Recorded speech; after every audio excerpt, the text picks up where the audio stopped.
Halo teman-teman semua, Shalom. Apa kabar? Saya harap teman-teman semua dalam kondisi yang baik ya. Sehat selalu walaupun sekarang kita sudah masuk dalam masa endemi. Tapi kan kita melihat bahwa kasus COVID sudah mulai naik lagi nih. Ditambah katanya ada dengan varian baru ya. Tapi saya berharap teman-teman semua di sini dalam kondisi yang baik, dalam kondisi yang sehat selalu ya. Walaupun sedang terjadi, saya harap teman-teman semua dalam kondisi yang sehat selalu ya. Oke, teman-teman semuanya, izinkan saya memperkenalkan diri saya terlebih dahulu karena mungkin teman-teman bingung, siapa nih orang nih tiba-tiba main ngomong-ngomong aja nih. Oke, karena juga kan ada pepatah yang mengatakan kalau tak kenal maka tak sayang tuh, pepatah-pepatah yang sangat klasik gitu ya teman-teman. Oke, izinkan saya memperkenalkan diri. Nama saya adalah Michael Nata Atmaja. Saya ini berasal dari Persekutuan Doa PDM PKK Santa Maria Bandung di Katedral. Saya berasal dari paroki HTB SPM, Hati Tak Bernoda Santa Perawan Maria. Mungkin susah ya namanya itu mungkin teman-teman. Dan kebetulan saya juga aktif sebagai pewarta dan pengajar di BPK PKK Keuskupan Bandung. Saya masih belum menikah dan saya mempunyai usaha saya sendiri. Dan keluarga saya ada 2 orang tua dan 1 kakak. Mungkin cukup lah ya sekelas penjelasan pengenalan saya sendiri ya teman-teman. Oke, teman-teman semua, pada kesempatan ini saya ingin sedikit men-sharingkan sesuatu untuk teman-teman. Saya nggak akan memberikan pengajaran atau tidak memberikan apapun ya. Jadi teman-teman boleh santai aja, chill aja, dan tenang-tenang aja lah teman-teman. Saya ingin membagikan sesuatu itu mengenai hati teman-teman semua. Hati loh teman-teman. Apa sih teman-teman yang dipikirin kalau lagi ada tentang hati nih? Kalau biasanya sih kalau berbicara dengan hati itu biasa berbicara tentang percintaan ya. Tentang falling in love. Atau tentang berbicara juga tentang mungkin ada kekecewaan atau dengan amarah. Nah teman-teman, hati ini merupakan suatu bagian yang penting dalam kehidupan kita. Hati ini yang membedakan kita dari manusia dengan hewan. Hati ini mempunyai peran yang luar biasa, sangat-sangat luar biasa bagi diri kita. Kalau kondisi hati kita buruk, biasanya tindakan yang kita lakukan nih sama teman-teman kita juga, biasanya tindakannya yang kurang baik juga, tindakan yang buruk juga. Misalkan kita sedang kondisi hati kita nih, sedang buruk lah, sedang bad mood lah, sedang ada masalah, sedang pusing, sedang mumet banget, banget pokoknya gitu. Biasanya apa sih? Biasanya itu kan kayak apapun yang kita lakukan itu kayak orang lain ngomong lakuin apapun sama kita tuh rasanya salah aja. Orang lain nggak mau padahal baik, cuma nanya gini doang, ngerasa itu kayak ngeselin banget ya. Tapi sedangkan kalau misalkan kondisi hati kita sedang gembira, sedang ceria nih, seperti saya melihat teman-teman nih, itu kan akan mendapatkan efeknya yang berbeda ya teman-teman. Ketika hati kita baik, ketika hati kita sedang ceria, orang lain mau ngapain kita pun kayak kita lebih slow, lebih santuy, lebih santai lah. Jadi kalau kita lagi gembira, misalkan tiba-tiba ada orang yang mukul kita nih, misalkan bok ini doang, itu pasti mungkin biasa aja. Tapi kalau kita lagi bad mood, orang cuma nepok ini kita doang, tiba-tiba kita bisa marah dan ujung-ujungnya kita bisa ribut ya. Kondisi hati itu benar-benar luar biasa kan, seperti itu teman-teman. Juga teman-teman mungkin teman-teman pernah melihat film sinetron tuh, biasa banyak tuh sinetron di salah satu televisi SCTV lah atau apapun itu, televisi swasta kita. Kalau kita lihat tuh kan banyak sekali ya film-film yang menceritakan tentang percintaan, tentang falling in love tuh, atau tentang kondisinya, terus tiba-tiba udah lagi demen-demennya, tiba-tiba ditikung sama temannya tuh. Siapa yang pernah ngalamin kondisi kayak gitu? Saya pernah tuh. Rasanya gak enak. Nah, itu tuh kan banyak tuh film. Lalu juga film banyak sekali yang menceritakan kondisi gimana kekecewaan terjadi tuh. Bagaimana rasanya ketika kecewa sama teman kita, atau kita sedang disakiti sama teman kita, atau kita kecewa terhadap orang tua kita, itu hati kita menjadi terluka dan hati kita menjadi kayak luka lah ya, bisa dibilang. Dan hal ini membuat relasi kita kurang baik dengan orang yang melukai kita. Kita bisa lihat kayak di film, misalkan teman kita, bukan, gebetan kita nih, atau mungkin pacar kita, tiba-tiba diambil sama orang lain.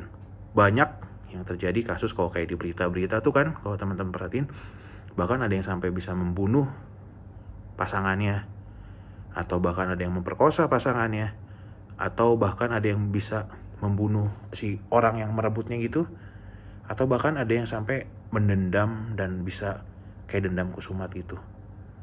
Itu bisa ngelihat bagaimana hati itu mempengaruhi diri kita, teman-teman semua. Hati itu sungguh mempengaruhi diri kita.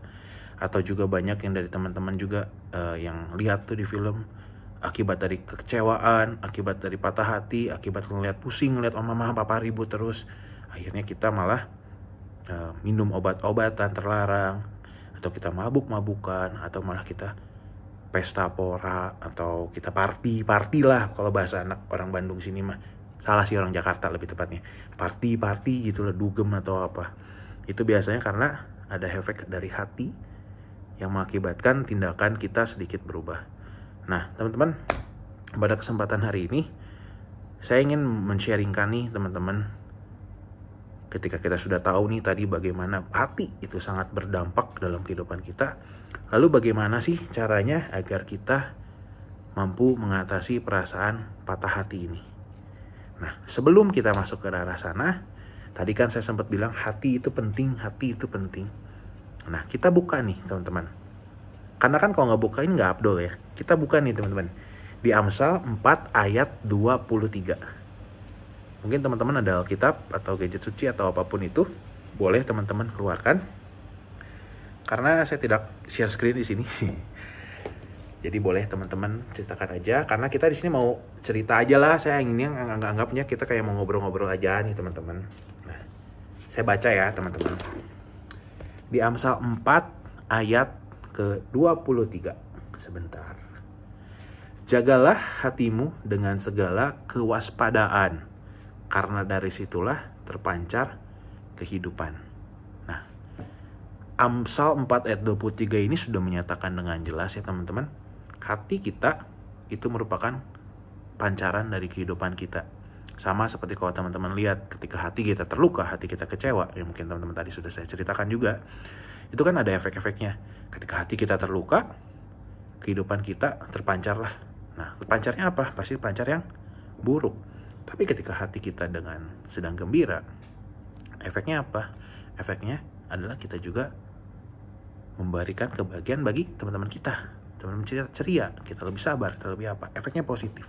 Jadi pentinglah bagi kita semua di sini, teman-teman dan saya juga di sini, untuk kita selalu menjaga hati kita selalu menjaga pikiran dan kita, agar kita tetap bisa membacakan kegembiraan. Jagalah hati kita dengan segala kewaspadaan. Nah, lalu nih, kalau misalkan kita sudah menjaga hati kita nih, terus tetap tetap aja gitu, terluka mah ada pasti. Saya yakin juga selama teman-teman masih hidup di dunia ini, pasti aja bisa terluka dalam hatinya. Bisa ada goresan-goresan lah dalam hatinya. Lalu bagaimana nih caranya agar kita bisa kembali pulih dalam goresan-goresan itu? Nah, ada 3 cara nih teman-teman. Cara ini yang sempat saya renungkan sendiri, yang sempat saya pikirkan sendiri, dan ini juga sempat saya alami nih. Dan menurut saya cara ini cara yang cukup efektif untuk kita lakukan. Nah, yang pertama, apa sih yang harus kita lakukan kalau kita sedang broken heart nih, kita sedang patah hati nih, kita sedang kecewa dengan teman kita sedang kecewa dengan sesama kita, apa sih yang harus kita lakukan? Nah, yang pertama teman-teman, yang paling penting adalah kita harus menyadari dulu bahwa diri kita itu sedang terluka, bahwa diri kita itu merasa tidak apa-apa. Jangan merasa denial atau kita menolak akan perasaan itu. Keterbukaan dalam diri kita, keterbukaan secara personal kita, itu merupakan kunci awal dari segala penyembuhan, dari segala pemulihan. Jangan kita kayak merasa walaupun kita tahu diri kita sedang terluka, kita ngomong bahwa enggak, gue mah baik-baik aja, si itu mah pacaran, udahlah biarin, santuy aja. Padahal dalam hatinya mah miris, gue ditinggalin. Jangan gitu teman-teman. Nggak ada salahnya bagi kita untuk selalu mengakui apa yang kita alami, apa yang kita rasakan. Dan bahkan itu merupakan suatu step, langkah awal agar kita bisa pulih kembali. Kita mengetahui kondisi kita itu berada di mana. Jangan merasa karena kita laki-laki, enggak lah, apaan tuh, gara-gara patah hati doang, gara-gara gini doang, masa gue kayak gini, cemen atau apa. Nggak usah mikir kayak gitu teman-teman. Kalau teman-teman merasa takut untuk diomongin gitu, ya nggak usah takut. Ya karena itu memang kondisi teman-teman dan itu suatu kenyataan. Biarlah orang lain berkata apa, tapi biarlah teman-teman berani menerima kondisi teman-teman sendiri. Karena teman-teman itu yang kayak tadi ngomong, alah gitu doang cemen, dia tidak merasakan apa yang sedang teman rasakan saat ini nih. Perasaannya bagaimana, sedihnya bagaimana, mereka itu nggak merasakan. Bahkan ya maaf kata nih ya, saya juga punya banyak teman. Ketika saya sedang down, ketika saya sedang sedih, ketika sedang saya patah hati, ketika saya sedang kecewa, pernyataan mereka tuh gampang. Lah lu mah gitu aja kecewa, lah lu mah gitu aja sedih, lah lu mah cemen gitu aja, masa sampai harus murung, lah gitu aja sampai harus mengasihi diri sendiri. Nah, gak usah dengerin kata-kata itu teman-teman. Tapi ketika teman-teman harus bisa menyadari diri sendiri bahwa memang teman-teman terluka, teman-teman sedang membutuhkan pertolongan. Dan menurut saya, ketika teman-teman bisa menjadi hal itu sudah merupakan suatu tindakan kedewasaan teman-teman sendiri. Teman-teman sadar, teman-teman peduli akan diri teman-teman sendiri. Jadi nggak usah khawatir dengan pemikiran teman-teman itu ya. Omongannya seperti apa tuh? Nah, udahlah, abaikan saja. Yang penting kita yakin, kita sadar kalau diri kita sedang terjadi apa, diri kita sedang membutuhkan apa, teman-teman harus tahu itu. Setelah kita tahu, kita harus sadar. Setelah kita sadar dengan pergumulan ini, apa yang harus kita lakukan nih? Yang harus kita lakukan adalah kita datang. Mari kita datang kepada Tuhan dan ceritakan semua rasa sakit hati kita, rasa sakit hati yang kita alami, rasa kekecewaan yang kita alami, kita sampaikan kepada Tuhan. Jika patah hati, jangan larilah teman-teman kepada obat-obat. Jangan. Obat-obatan mungkin pada awalnya enak.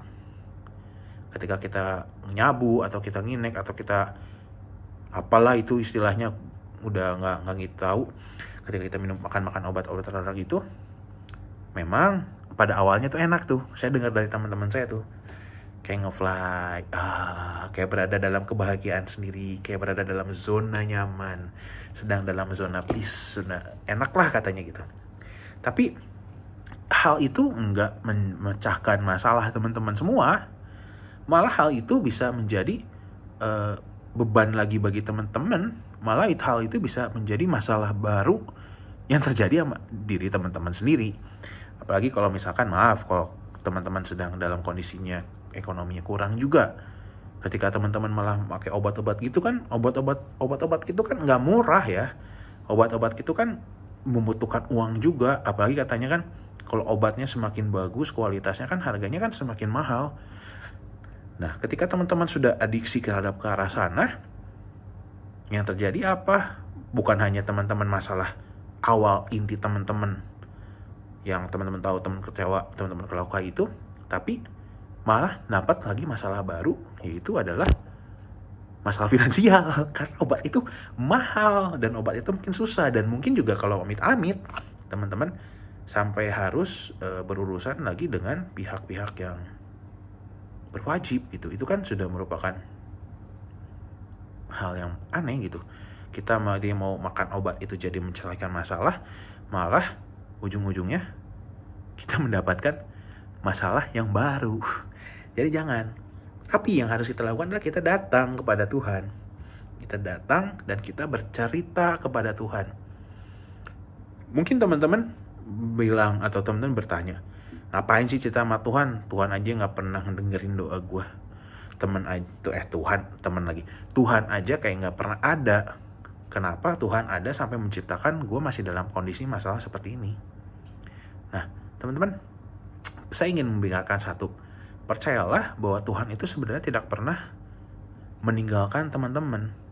Tuhan itu selalu ada. Tuhan itu selalu setia menemani teman-teman. Pertanyaannya, apakah teman-teman sadar bahwa Tuhan itu ada di sekitar teman-teman? Sorry. Apakah teman-teman sadar bahwa Tuhan itu sungguh nyata dan ada real di sebelah teman-teman dan mendampingi teman-teman semua? Itu yang pertanyaan harus kita lakukan. Jangan kebalikan kayak gini nih. Kita menganggap teman kita itu suatu teman yang baik nih. Saya juga mengalami hal ini. Ketika saya mengalami patah hati, ketika saya mengalami kekecewaan, saya ngobrol, saya cerita sama teman-teman saya nih. Nggak teman-teman, beberapa orang doang yang saya anggap cukup baik dan cukup dekat sama saya. Ujung-ujungnya apa? Ada aja masalah berita ini tuh yang ke-spill, yang kebocor, masalah ke orang lain. Ada aja misalkan saya nggak suka sama si A nih, saya kecewa sama si A nih, dan saya sempat cerita nih, gue teh ke si C nih, gue cerita ke si C, ini, terus gue cerita ke si D, ke si E.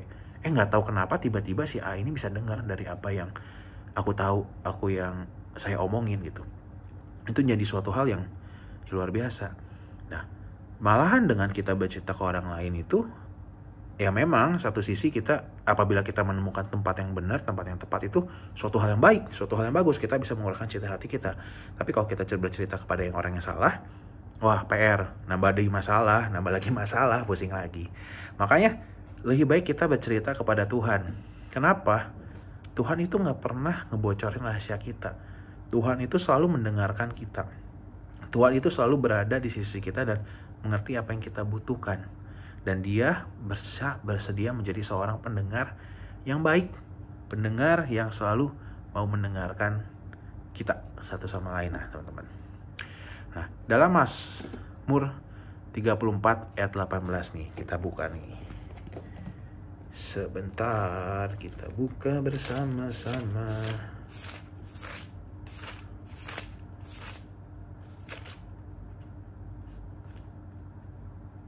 Nih, Mazmur 34 ayat 18 mengatakan gini, apabila orang-orang benar itu berseru-seru, maka Tuhan mendengar dan melepaskan mereka dari segala kesesakannya.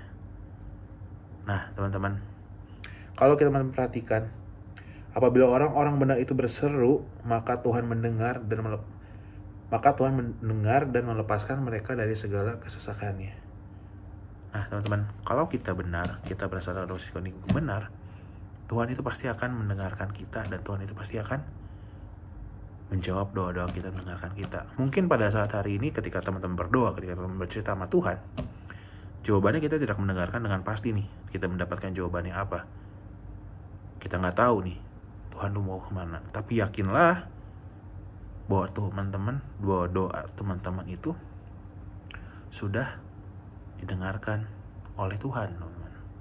Ada juga, saya lupa ya tadi mana, yang mengatakan bahwa Tuhan itu dekat dengan orang-orang yang patah hati, dan ia menyelamatkan orang-orang yang remuk jiwanya.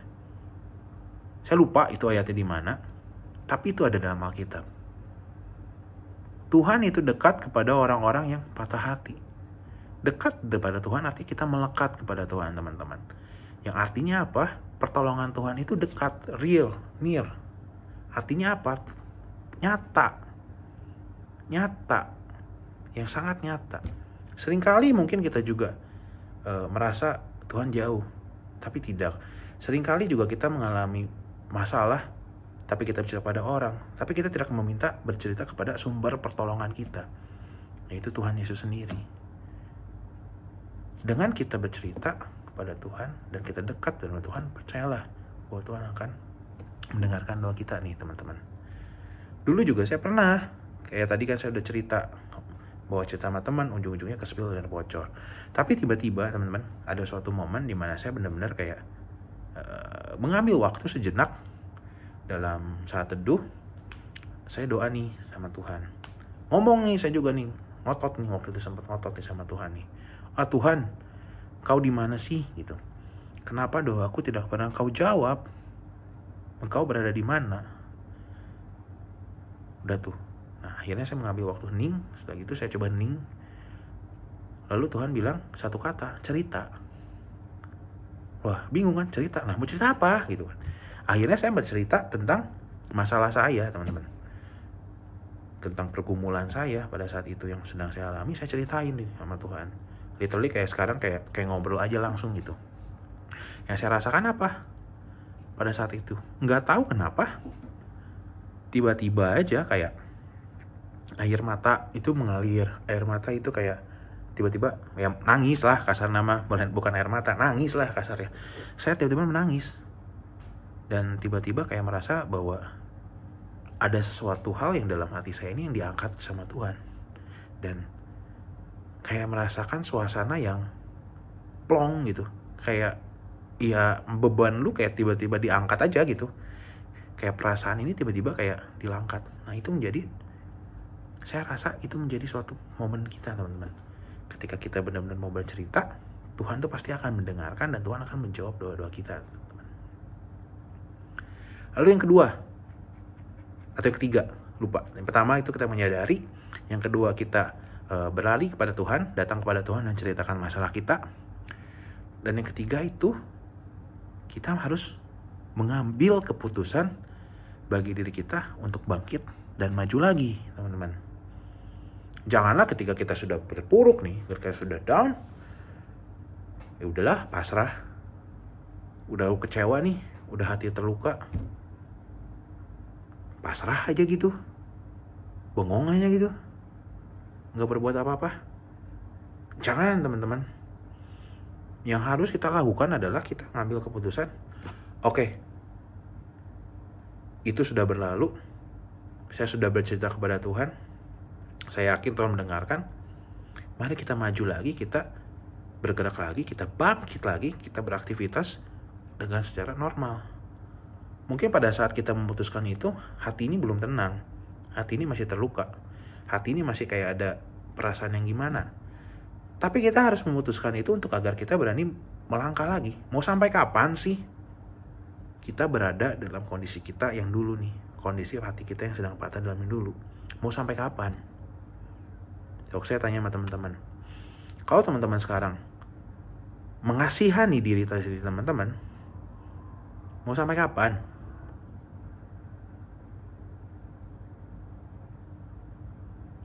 Mau sampai kapan? Kalau teman-teman selama ini hanya berfokus pada diri sendiri dan tidak mau maju, tidak mau berkembang, tidak mau bangkit untuk mengatasi ini, ya teman-teman akan ujungnya akan berada di situ aja. Kita sedang berada dalam satu tempat yang kita sedang terluka nih. Kita sadar, kita sudah bercerita tentang masalah ini. Come on, ayo kita bergerak, kita maju, kita menutup masa depan kita yang lebih baik lagi. Kita maju. Kita maju. Jangan diam. Kalau diam ujung-ujungnya sama aja. Ujung-ujungnya kita mengasihi diri kita. Ada gue mah gini lah, ada gue mah gini. Enggak. Teman-teman, Tuhan gak pengen membuat teman-teman mengasihi diri teman-teman semua. Tuhan pengen kita semua bangkit menjadi anak muda yang maju. Anak muda yang luar biasa. Anak muda yang bisa memberkati. Masalah memang pasti ada. Sakit hati pasti ada. Tapi sakit hati ini menjadi patokan kita, alasan kita agar kita menjadi pribadi yang lebih baik lagi. Menjadi pribadi yang lebih kuat lagi. Hati kita yang sudah remuk, hati kita yang sudah hancur, hati kita yang patah, bisa berkumpul lagi dan menjadi lebih kuat lagi. Bisa improve lagi. Tidak berada dalam kondisi kita yang semula. Kedepannya juga kita menjadi suatu pembelajaran bagi diri kita. Bahwa itu ya memang itu saya sudah berbuat salah. Seperti ini. Dan ujung-ujungnya apa? Ya kita belajar dari kesalahan kita itu agar kita tidak mengulanginya lagi. Agar kita tidak mengulanginya lagi dan kita menjadi pribadi yang lebih bagus.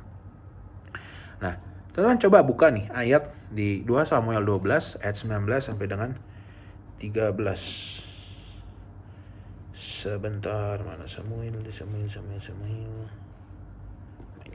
Kita buka di 2 Samuel 12 ayat 19. 2 Samuel.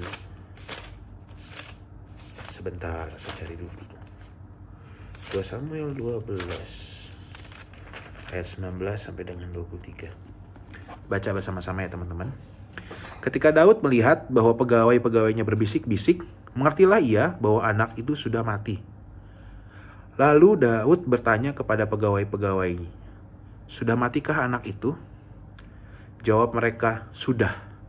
Lalu Daud bangun dari lantai, ia mandi dan berurap dan bertukar pakaian. Ia masuk ke dalam rumah Tuhan dan sujud menyembah. Sesudah itu pulanglah ia ke rumahnya, dan atas permintaannya dihidangkan kepadanya roti, lalu ia makan. Berkatalah pegawai-pegawainya kepadanya, "Apakah artinya hal yang kau perbuat ini? Oleh karena anak yang masih hidup itu engkau berpuasa dan menangis. Tetapi sesudah anak itu mati, engkau bangun dan makan." Jawabnya, "Selagi anak itu hidup, aku berpuasa dan menangis. Karena pikirku, siapa tahu Tuhan mengasihani aku sehingga anak itu tetap hidup. Tetapi sekarang ia sudah mati. Mengapa aku harus berpuasa? Dapatkah aku mengembalikannya lagi? Aku yang akan pergi kepadanya, tetapi ia tidak akan kembali kepadaku." Nah, teman-teman, ini bercerita tentang kondisi Daud, di mana Daud merupakan suatu orang yang penuh urapan, tapi Daud pun jatuh dalam kondisi dosa ya, di mana dia tiba-tiba berselingkuh dengan Batsheba. Dia menginginkan Batsheba, dan akhirnya dia mempunyai anak, dan anaknya itu dikatakan nama Tuhan itu harus meninggal dan segala macam. Nah, ini yang terjadi. Daud itu patah hati ketika diomongin seperti itu. Makanya dia datang dan berdoa kepada Tuhan. Tapi ketika Tuhan sudah mengatakan itu dan memang itu pasti terjadi, anaknya meninggal, yang dilakukan Daud apa? Dia bangkit berdiri dan dia melakukannya untuk pekerjaan lagi. Ini yang juga harus teman-teman lakukan.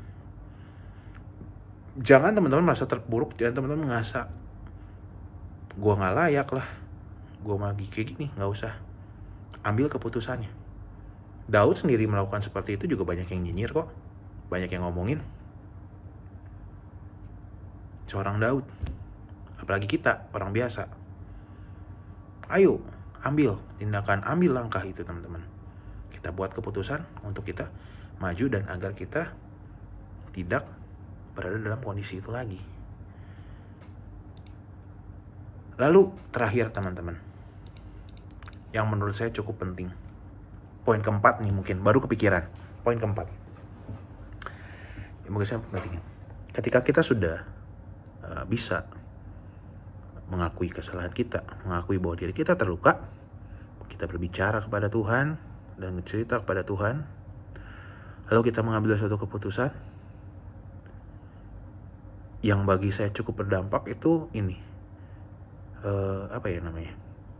kita mau berani untuk melayani sesama dan kita menjadi berkat, teman-teman. Nggak tahu kenapa, kayak waktu dulu ketika saya sudah hancur yang tadi saya ceritakan sama teman-teman, dan saya memutuskan untuk bangkit lagi, dan saya memutuskan kayak untuk menjadi pelayan Tuhan, menjadi ya melayani Tuhan dan melayani sesama. Kayak ada suatu hal yang dipulihkan, teman-teman. Kayak hati ini dikembalikan lagi menjadi awalnya, seperti awalnya dan seperti mulanya. Kayak nggak tahu kenapa, sesimpel kayak berbuat baik apapun itu kayak menjadi suatu hal yang mempunyai efek yang ceria dan efek luar biasa, teman-teman. Kalau dalam Kisah Para Rasul 20 tuh dikatakan nih, dalam segala sesuatu telah kuberikan contoh kepada kamu, bahwa dengan bekerja demikian kita harus membantu orang-orang yang lemah dan harus mengingat perkataan Tuhan Yesus. Sebab Ia sendiri telah mengatakan, adalah lebih berbahagia memberi daripada menerima. Kisah Para Rasul 20 ayat 35 itu, teman-teman. Adalah lebih berbahagia memberi daripada menerima. Mungkin gak make sense, apa sih maksudnya kayak gini? Tapi kalau teman-teman benar-benar sangat sungguh-sungguh menjalani ini,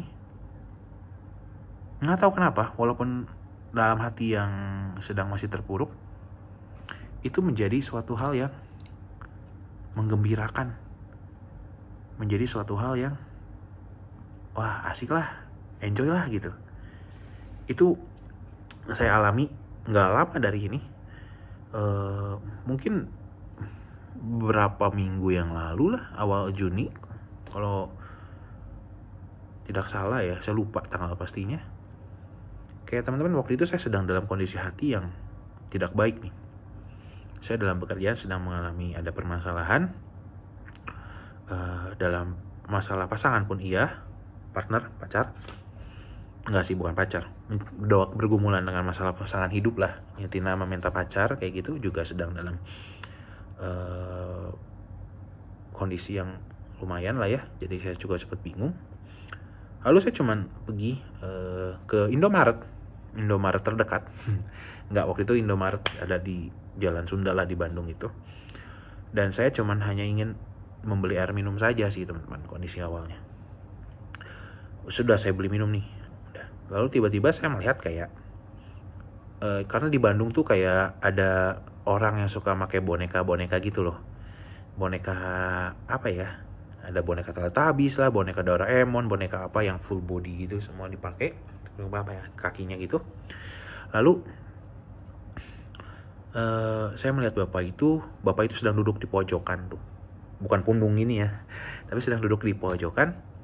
Lalu tergeraklah hati saya, nggak tahu kenapa, kayak kasihannya kayak bapak itu butuh makan.